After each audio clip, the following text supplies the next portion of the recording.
Howdy, y'all. Welcome to another episode of Card Blitz. I'm your host, Kelly, and I'm joined by my good friends, Royce Waxenfelter of Viking Wax Press and Yep. Aaron Waxenfelter of NFL Pro Retro. Guys, how's Pro it going? Football Retro. I'm glad you guys know your names better than me. I have to put That's all right. my own display name, otherwise I'll forget it's Card Blitz. That's all right. Well, it's been a hectic, manic, kind of crazy day, but let's talk some football cards because we got the football card guys here, and let's start off with like a little show and tell. What do y'all think? Yeah, that'd be Sounds great. good. Uh, I'll go first. I've got a couple of these tall boy type cards. So I'm trying to get all these 65 Buffalo Bills tall boys. And I've got quite a few of them, but some of the more big stars are not cheap. So I'm kind of looking for deals on those. But this guy is Tom Sestak. He's kind of unknown, but he was actually the linchpin of their defense. Hmm. And their defense is what won them the championships in 64 and 65. So this guy is on the all AFL all-time team. And he I think deserves to be in the Hall of Fame if you really look at his career. So I got this Tom Sestak this week through eBay. And Nice. kind of a cool card, but you do have to store it different and protect it different than a regular card. That's cool. Well, I'm going to show two at once because I have these two 75 throwbacks. They're 2025 tops, 75 throwback insert of outside of Josh Allen. These are my two and three NFL quarterbacks right now that are currently playing Bo Nix and Justin Herbert because they both played for the Oregon Ducks, and I'm a big Oregon Ducks fan. So these 75 throwbacks of them are what I wanted to show for show and tell, just because we're talking quarterbacks, and these are my current favorites outside of Josh Allen. nice. How about Well, you, Kelly? I've got two, but I'll do one at a time. Oh, My sorry. first one I'll show off. I picked up at the Dallas Card Show recently, and that is this 1998 Bowman Randy Moss rookie card. Nice. Beautiful. And it is, and he is to me he's a like a defining wide receiver that kind of rebranded the game and changed it to his rules for running routes and making spectacular catches. And thought, you know what, pretty nice looking card, rookie, affordable. Got to give me some Randy Moss. That's a great Cool. one. All I'll right, show Aaron, my how about second you? You one. got another one? Yeah, it's also a bigger card. These cards are actually bigger than the football tall boys. These are 76, 77 NBA tops. This is Bob McAdoo. He's from the Braves, who are kind of my adopted NBA team after the Blazers because they're from Buffalo. They're now officially the Clippers, but I kind of like defunct teams also. But Bob McAdoo was pretty amazing. He led the league in scoring 3 years in a row, and he was a big man that had an outside touch. So they didn't have the 3-point shot in that time. If they did, he might have scored more than what he already was scoring. His highest scoring was 34.5 points a Wow, game. So he was a big scorer that's high. and a big talent and a big card. Hey, I don't know if you know this, but why that one year Topps made a supersized card as their regular set, and the years before and after it they made the regular size ones. Do you know why they went to that I have year? no idea. They also did some bigger cards, more like this size card in 69 and 70. Okay. I have no idea. That's what I was going to ask is if the 69-70 tops basketball set was like the 65 tall boys. Yeah, they're more that size. Yeah.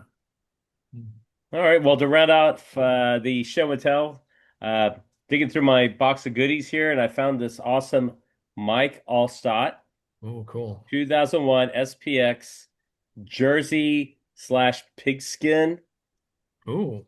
patches. So part of an NFL football, part of a jersey. It's a card. It's not numbered, but it's a sweet looking card, and one of my favorite, I guess you call them fullbacks in the NFL.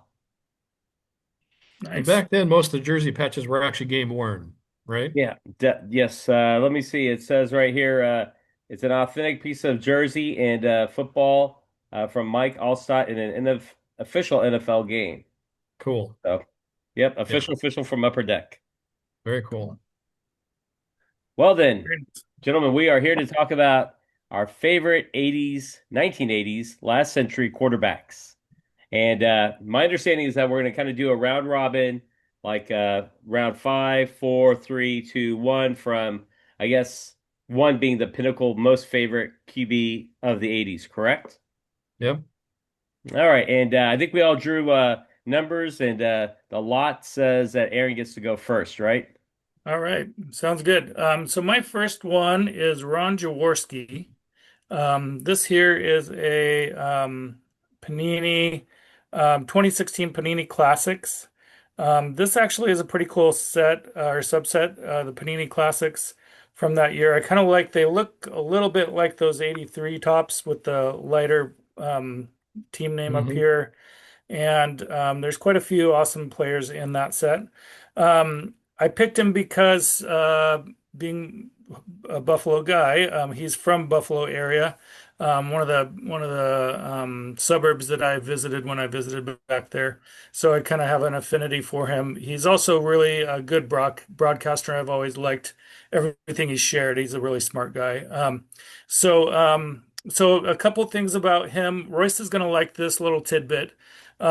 He actually was part owner of the Philadelphia Soul arena Yeah, football team, that's cool. Yeah. and he was also on like their competition committee and helped like make decisions for the arena football league.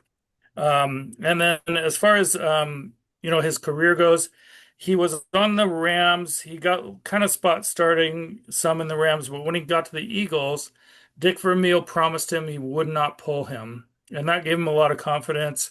That gave him like a starting job in the late 70s. And then in 1980, he led the Eagles to the Super Bowl. And him and Vermeil were just like hand in glove, and they were a big reason they made that Super Bowl. And unfortunately for you guys, in 1980, leading up to that Super Bowl, they beat the the Vikings in the divisional round and the Cowboys in the NFC Championship. Yep. All right, I'm gonna go cry now. Thanks, Aaron. I'll see y'all That's my number five. later.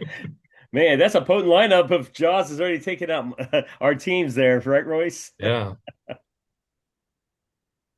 that's a good one. All right. Well, do you want me to go next? Yes, Yeah. sir. Okay. Well, I'm going to go with this guy here. This is Neil Lomax. This is his 84 tops, very classic 80s card. And he's a classic 80s guy because he played from 81 through 89. So his whole career in the NFL was during the 80s. I picked him because I kind of have several peripheral, just personal ties to him. He went to college at the same college I went to, Portland State University.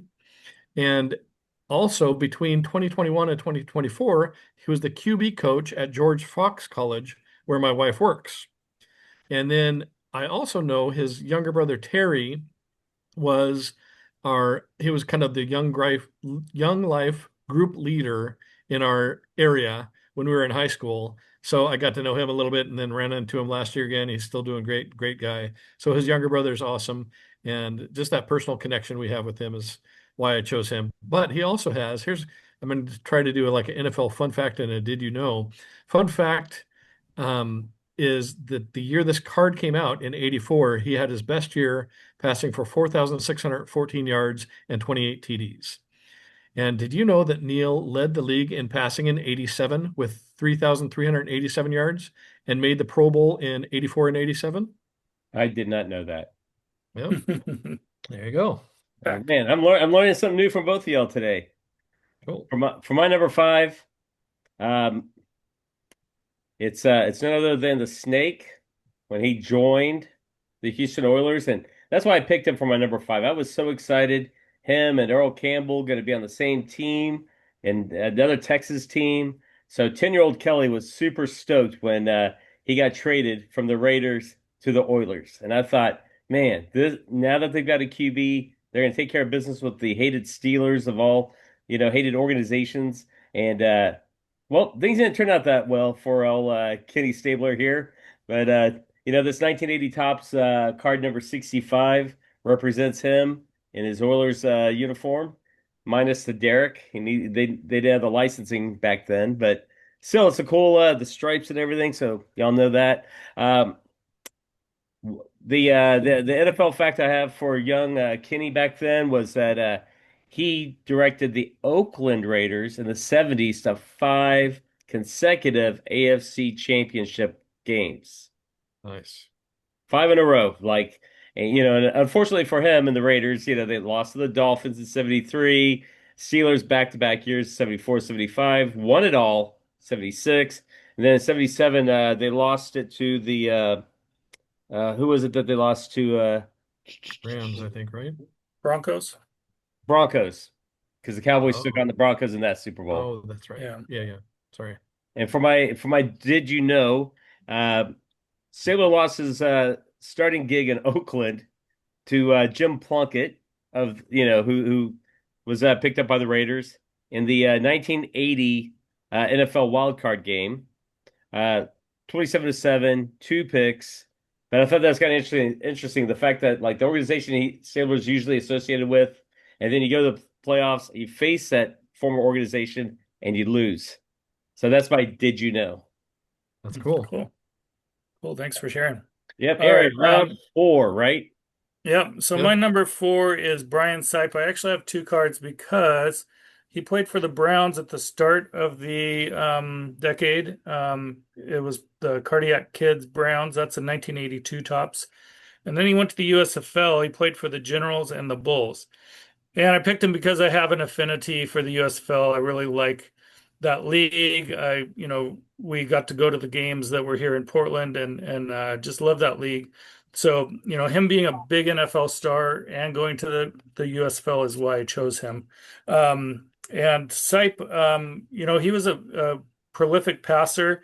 Part of that reason is his college coach at San Diego State was Don Air Coryell. So he kind of like was there Coryell before the Cardinals and the Chargers. And Brian Sipe, he was the 1980 NFL MVP, and he led the Cardiac Kids Browns all the way to the AFC title game.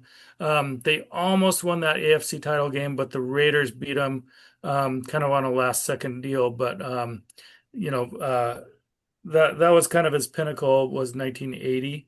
And then he did really well the next few years, and then he was one of the first big name stars to jump over to the USFL. Great. Okay. We'll move on to my number four. Speaking of USFL guys, this is Bobby Hebert, and I hope you can see that card pretty good. Hmm. Anyway, he was known as the Raging Cajun because he was from Louisiana, and he started his pro career as in '83. He won a championship in the USFL in his rookie season, and he was the game MVP during that championship game. And he was also the Sporting News USFL Player of the Year that year on his rookie season. And then 2 years later, he took the Oakland Invaders to the USFL Championship. And then after the USFL folded in '85, he signed with the Saints and started from them from '87 through '92. And then he ended his career in '96 after 3 years with the Falcons. But as a huge USFL fan, he kind of helped prove that guys coming out of the USFL that didn't have NFL experience could basically have NFL level of talent. And I love this card because on the back, it shows his USFL rookie card of the when he was on the Panthers. So this is a Topps 92 Stadium Club. That's Bobby Abraham. That's awesome with the USFL rookie card on the back. That's greatness. Yeah. Oh, I forgot my fun fact in my did you know? Fun fact is that Bobby, he made the Pro Bowl in 80 or 93 for the Falcons. Not many people know that he was a Pro Bowl football QB for the Falcons. And then he also holds the USFL all-time career in passing yards with 10,039. That's the did you know? Interesting. Nice. Alrighty, for my number four, going with Jim Plunkett here. Now, of course, it shows him here in the 49ers uniform, and we're talking 80s quarterbacks, but this 1978 Topps card was the closest card I have with Jim Plunkett being in the Bay Area at least. So got this card. It's card number 131, and Why do I like Jim Plunkett? Because of the story. I remember when I was a kid reading about him. His parents, like his mom was blind, his dad had progressive like blindness, so he ended up going blind as well. And then Jim had to work hard and provide for his family, and they were like not the most wealthy of families. They were basically in poverty. So he to work out of that and to make it to the NFL, to get to college, to be drafted. To me, that was just showing like the character, the perseverance, and for him to win two Super Bowls was like, what more can you say? So Jim Plunkett was one of my favorite '80s quarterbacks. Um, the NFL fact that I have for Mr. Plunkett here is that he is one of four NFL players to win the Heisman Trophy and be named Super Bowl MVP. Now, can y'all guess Oh, the other three? ooh, Hmm. good question. Win a Good question. Heisman and be named Super Bowl MVP. Marcus Allen. That's one of them. Oh, that's a good one. So now we got two of the four. Who else? My favorite quarterback of all time. Oh, there you go. Roger Staubach. That's number three. And number four, that's a tough one. I'll give it to y'all. Desmond Howard. Oh, Oh wow. wow. I wouldn't have got that one. Yeah. Yeah. So those are your Yeah, that four would have that been way down won the list. Heisman and Super Bowl MVP. Cool. All right. And then for my did you know for Jim Plunkett, did you know that at the time of his retirement, he was the only NFL quarterback to win two Super Bowls with the same franchise in two different cities. Hmm. Hmm. Wow, that's cool. Yeah, with the Oakland, the first one in '80, and then the second one was with the LA Raiders. Neat. Cool. All That's right, nice. passing the baton over to Aaron for round Uh, three. all right. My number three is Doug Flutie. This is Nice. his 1985 USFL Tops card for the New Jersey Generals. And I kind of like that he has the number 22, just a different number for a quarterback. And especially in the 80s, we weren't seeing that in the NFL cards. Um, I chose him because I have his jersey, one of my first Bills jerseys I ever got. And he just is a fun guy. He kind of had that playground aspect. His Heisman Hail Mary was just this kind of like throw it up, you know, his college roommate catches the pass, that kind of started his aura. And then, playing for my Bills, he wasn't supposed to start. He was supposed to back up Rob Johnson, and he came in and had that Flutie magic, and all he did was win for the Bills, and they kept kind of trying to insert Rob Johnson back in, who sucked eggs. So he kind of always had that because he was shorter, because he wasn't prototypical, but he kept winning and he kept making plays. So I really love Doug Flutie, and his CFL career was like lights out. Um, so a couple of things about him. The fun fact is Doug Flutie and Sean Landeta were the last active USFL players in the NFL. They played through the 2005 season. So he started his career in 85, went through 2005. So long career for a quarterback. And then he also, I was watching this video about him and his 80s time in the NFL.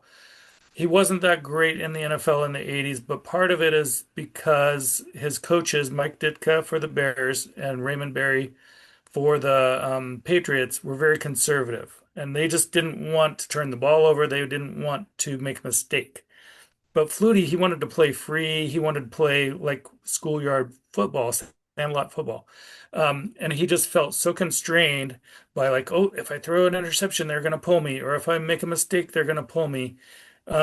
So he never like got his real like Flutie magic going in those 80s um, years until he went to the USFL. He really got to know who he was, and then he came back to the Bills and CFL. kept playing that way. Yeah. So even though I chose him for the 80s weren't his best time, but I love him so much I chose him anyway. Very cool. All right. I'm going to start with my Vikings, Tommy Kramer, who in 1976, he played for the Rice Owls. And this card is a 2005 All-American throwback to the 1955. So it's a 50-year anniversary of this top set. They kind of reissued it with the modern players, and this is his 2005 All-American. He played for the Rice Owls and was awarded the Sammy Baugh Trophy, which is given annually to the nation's top passer. So after that, the Vikings drafted him in the first round as the heir apparent to one Fran Tarkenton, who was starting to age. And then Tommy became the starter in 1980, and in the playoffs, he met against Ron Jaworski and then lost. But as a rookie, I mean, not too bad. But they started calling him 2-Minute Tommy for his late game comebacks, including the miracle at the Met, where he connected with Ahmad Rashad on a miracle touchdown with a cluster of Browns players. And that's a super famous play. Look it up on YouTube. It's awesome to watch. But that play clinched the division title for them. And then he started most of the 80s decade for the Vikings before he ended his career in 1990 with the Saints. And as a Viking fan, I included Tommy because he's on my favorite team and played most of the 80s for the Vikings. NFL fact, Tommy led the league in passer rating in 1986 with the 92.6. And did you know Tommy was the NFL Co-Comeback of the Year player in 1986? I I won't did name not the know. other San Francisco 49er player, but yeah. To be named later. Yes. Well, for my round three, the guy that I believe epitomizes the 80s and culture, lifestyle, and NFL would be Dan Marino here. 1988 Topps card number 190.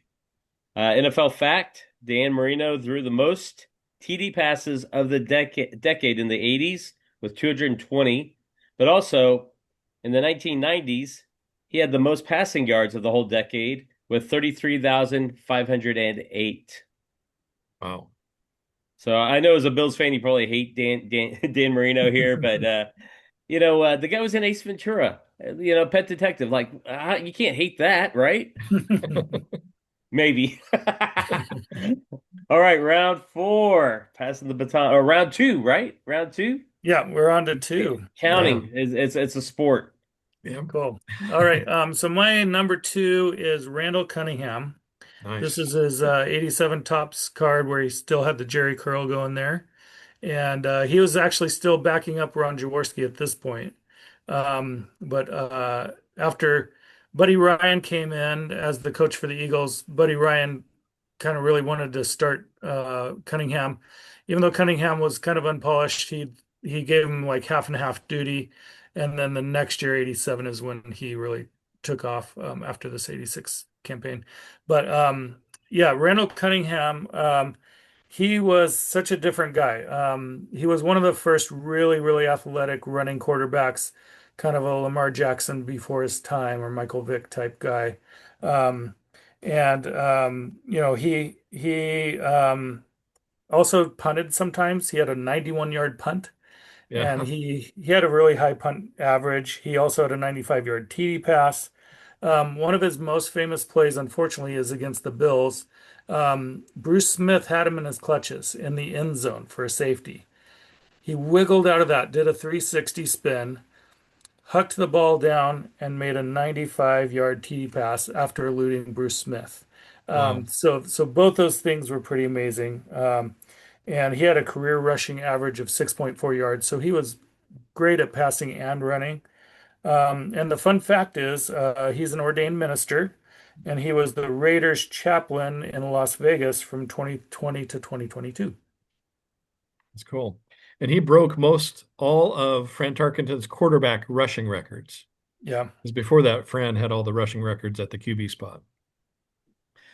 Okay, I'm going to move on to my next guy, who is Doug Williams. This is his 2024 Topps Composite Chrome Refractor. And it's just a very artsy card. I love it for that. But he played for the Buccaneers between 78 and 82. And then he took a year off and then played for the USFL's Outlaws in 84 and 85, and then finished his career with the Redskins from 86 through 89. I like him because he helped overcome the color barrier as one of the initial starters as an African-American QB in the 70s, and then played in the USFL for the Outlaws, who I love the USFL. But then he also ended up winning a Super Bowl for the Redskins. And it's just a fun, cool, kind of spacey card. And I love cool modern cards of some of the throwback players like this. So my fun fact is in the 83 season, he set out the year due to a salary dispute. He was the lowest paid starter in the NFL, and 12 backup QBs were making more than him. So he decided to sit out because they were only paying him $120,000. And then after that, he went to the USFL because they were willing to pay him. And the Bucks missed the next 14 seasons of playoffs. So they should have paid Doug, basically. The curse And of did you Doug. know? Yeah. Did you know Doug was the first black QB to lead his team to the Super Bowl win, earning the Super Bowl MVP award in the dominant win over the Broncos in '87? I did know that. Cool. Nice. Well, for me, round two here, going with one of my childhood favorites, Danny White of the Dallas Cowboys. Uh, he's seen here on this 1981 Topps football card, card number 300.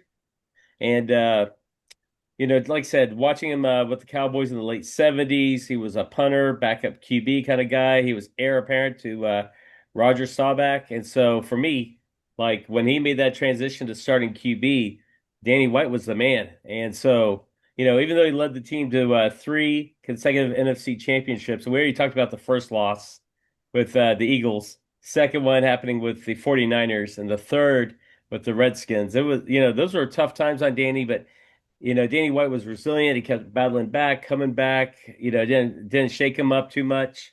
Um, Fun NFL fact is that he caught two touchdown passes himself as a QB, and that was due to like a flea flicker type thing where it was a halfback pass to Danny White in the end zone, catching touchdowns. And then my did you know is that he didn't start his career in the NFL. He started his career in the WFL, the World Football League for the Memphis Southmen. Yeah. So that's my did you know. And he played with Zonka and Kick on that team. Ah, So, yeah. He nice also to was know another that. quarterback who was a punter during his career. He was a quarterback slash punter. So early in his Dallas career. All So, right, well, let's get back to Aaron because we're Cool. starting to get in that time okay. crunch, and All right. you got to get through our first round. Okay. Okay. My number one is Jim Kelly. This one here is a 85 USFL card for the Houston Gamblers, but he also played for my Bills from 86 all the way to 96. But he started his pro career in Houston for the Gamblers, and in 2 years, he passed for 9,842 yards. So Bobby Hebert does hold the USFL passing yardage mark, but that was in 3 years. Yeah. And he had like 500 more yards in 3 years than Kelly had in 2 years. So, Yeah. so I still think Kelly was the preeminent USFL quarterback. His rookie year of 84, he had 5,219 yards. So other than Dan Marino, that was, the only 5,000 yard passing in the 80s.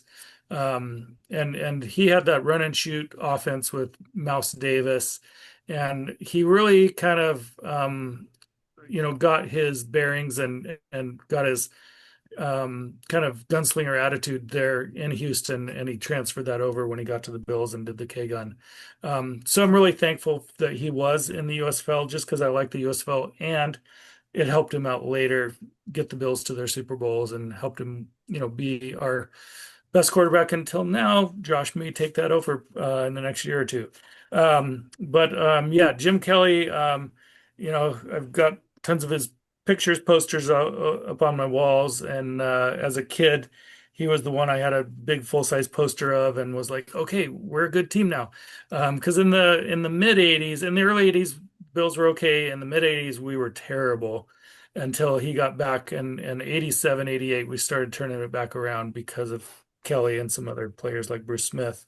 But one of the fun facts about him is he holds the pro football mark of most passing yards in a game, 574 yards passing in a game against the LA Express in 1985. This was a 34-33 comeback win for the Houston Gamblers against Steve Young and the LA Express. This game is deemed the greatest game no one ever saw because the ABC decided not to air the game. They aired Doug Flutie's debut game. This was week 1 of '85. So they were like, let's air the Heisman Trophy. And all Doug Flutie was doing was handing off to Herschel Walker. Here's, Steve Young and Jim Kelly going back and forth to an almost empty Memorial Coliseum in LA. They had 18,000 fans and it was not on TV. So that game is deemed the greatest game never seen. So if you have the time and the inclination, you can find that game on YouTube, and it's really a fun game. Lots of back and forth, lots of scoring, and lots of yards. Um, and then my did you know was that he was originally negotiating with the Chicago Blitz of the USFL, who held his rights. So he was kind of pitting the Bills against the Chicago Blitz.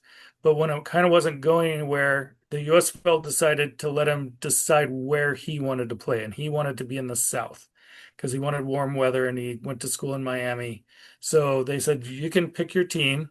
And so he picked Houston and signed with them. At the time I was upset, but it actually turned out. But it's kind of interesting. The USFL was like, choose your team. We want you in our league. Accommodating, definitely, right? Yeah. Yeah. Okay. This card here is the 1990 score hot gun insert of one Warren Moon with the big full moon in the background. It's one of my all-time favorite cards. I also love his 85 tops Oiler card. Um, I love the 80s and the Oilers in the 80s because they were super kind of run and gun passing style. And I'm a big Warren Moon fan because not only did he play for the Oilers during that era, but then he went on to play for my Vikings and then my regional team, the Seahawks.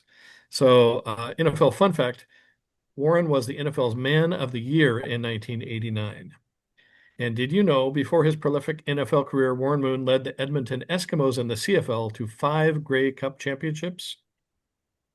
He was the Grey Cup MVP in 80 and 82, and was also the CFL's most outstanding player in 83. So between 22 years in the CFL and NFL, he passed for over 70,000 yards, which is pretty remarkable. That's a sweet Warren Moon card. I got to get one of those, man. Oh, That's yeah. greatness. It's amazing. Yes. Moon. Well, to bring us home, my first overall favorite 80s QB represented on a 1978 Topps football card is Dan Fouts. Yep. Again, y'all already kind of alluded to the Air Coryell offense, and I remember the late 70s and early 80s, just him always slinging the rock and keeping the Chargers in it and getting them to the playoffs. And so, that's why he's my favorite overall QB of the 80s. And NFL fact is that he did take the Chargers to the playoffs in '82 when he won NFL Offensive Player of the Year. But that was also his last postseason appearance, losing to the Dolphins 34-13 in the second round of the playoffs. Did you know that Dan Fouts here is he's the first quarterback to be inducted into the Hall of Fame with no appearances in a title game at all? Wow. One thing I don't know if you guys know about is his dad was the 49ers play-by-play guy. I didn't know. I read about that. Yeah, yeah. So it was really interesting. I heard him talking on a radio show, and he hung out with John Brody. He, kind of like talked to Wyatt Tittle a lot and learned the game a lot from his dad and from watching the Niners. And so he had all this football knowledge already, just from growing up in that environment. Cool. One of the things as we wind down, because we have about 2 minutes left here, 2-minute drill, I found it interesting that for our favorites, none of us took Joe Montana. Yeah. I kind of avoided the obvious choices like Montana and Elway, and I don't know. I always like Montana an beat underdog my or something Vikings different. too many times in the 80s, so a little Yeah. bitter. I wanted to say, as a Cowboys fan, there's no way I could go with Montana, but that's interesting though. Yeah, you mentioned Elway. We also have Joe Montana in the discussion. I wonder how many other like 80s QBs folks are going to write back and say, hey, you three card guys, y'all don't know anything. And it's like, no, these are our favorite 80s QBs. So Right. viewers, who are your, Yeah, maybe your top five favorite 80s QBs? Put them in the comments below. Let us know. that'd be awesome. Nice. All right. Well, I guess we'll tie it in a knot and put a little bow on it and say this episode is wrapped up. I will definitely put y'all's links in the description for the video. And I want to thank y'all again for being a part of this Card Guys bonanza that we're having fun doing. And want to thank all the viewers of all three of our channels because without you guys, we wouldn't, we need your support. We need the likes. We need you telling your friends and getting the word out and growing our channels. And again, we can't do that on our own. We need y'all's help. Exactly. Thanks, Kelly. All right. Thanks, Kelly. Oh, and remember, NFL preseason starts very shortly with a Hall of Fame game. And maybe we'll talk about that at a later date. Cool. All right. See you later. All Bye, right, everyone. take care, guys. Have a good one.